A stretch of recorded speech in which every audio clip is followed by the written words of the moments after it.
बॉलीवुड के 3 बड़े चेहरे और एक बड़ा ब्रांड और एक ऐसा नोटिस जिसने इंडस्ट्री में हलचल बढ़ा दी।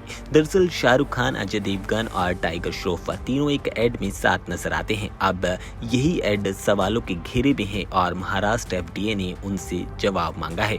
सवाल सिर्फ एडवर्टाइजमेंट का नहीं बल्कि उसके पीछे का खेल है। मामला विमल इलायची का है। आपको बता दें, इस एड में शाहरुख खान, अजय देवगन और टाइगर श्रॉफ साथ नजर आते हैं, लेकिन महाराष्ट्र एफडीए का कहना है कि एडवर्टाइजमेंट देखने के बाद सवाल उठता है कि कहीं इसके जरिए विमल पान मसाला का जो प्रमोशन है वो तो नहीं हो रहा। रिपोर्ट की मानी तो एफडीए ने तीनों को नोटिस भेजा है और इस एडवर्टाइजमेंट में उनकी क्या भूमिका है और इसके साथ ही वो इस कैंपेन का हिस्सा कैसे बने ये पूछा है। बताया गया कि अजय देवगन को उनके जूहू वाले घर पर, शाहरुख खान को मन्नत पर और टाइगर श्रॉफ को उनकी कंपनी के जरिए नोटिस भेजा गया है। अब सवाल उठता है कि आखिरकार एफडीए को इस एडवर्टाइजमेंट से दिक्कत क्या है।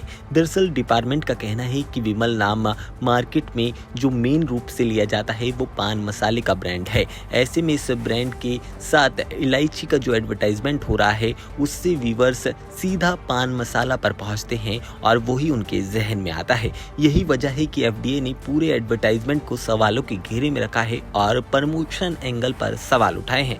नोटिस में महाराष्ट्र में पान मसाला में लगी रोक का जिक्र किया गया है। रिपोर्ट की माने तो फूड सेफ्टी कमिश्नर ने 13 जुलाई 2026 के ऑर्डर के तहत महाराष्ट्र में पान मसाला के मैन्युफैक्चरिंग, स्टोरेज, ट्रांसपोर्टेशन और डिस्ट्रीब्यूशन के साथ साथ सेल पर 1 साल के लिए रोक लगाई है।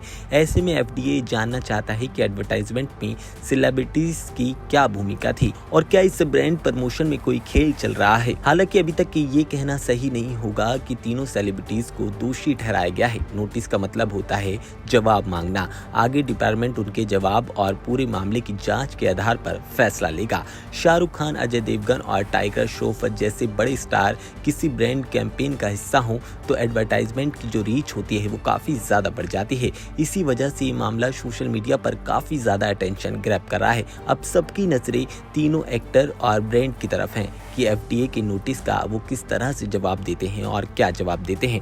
फिलहाल मामला इन्वेस्टिगेशन स्टेज पर है, लेकिन कंट्रोवर्सी में एक बड़ा सवाल जरूर खड़ा होता है। क्या किसी दूसरे प्रोडक्ट के नाम पर ब्रांड की एडवर्टाइजिंग की जा सकती है और क्या ये सही है? इस सवाल का जवाब अब एफडीए की आगे की कार्रवाई के बाद साफ हो पाएगा। फिलहाल तीनों स्टार्स को अब नोटिस का जवाब देना होगा और सोशल मीडिया पर ये मामला काफी ज्यादा तूल पकड़ रहा है। लेकिन इन सब के बीच आपका क्या ओपिनियन है? क्या आपको लगता है इलायची का ऐड कर कर पान मसाला बेचा जा रहा है? आप अपना ओपिनियन कॉमेंट सेक्शन में जरूर बताइएगा।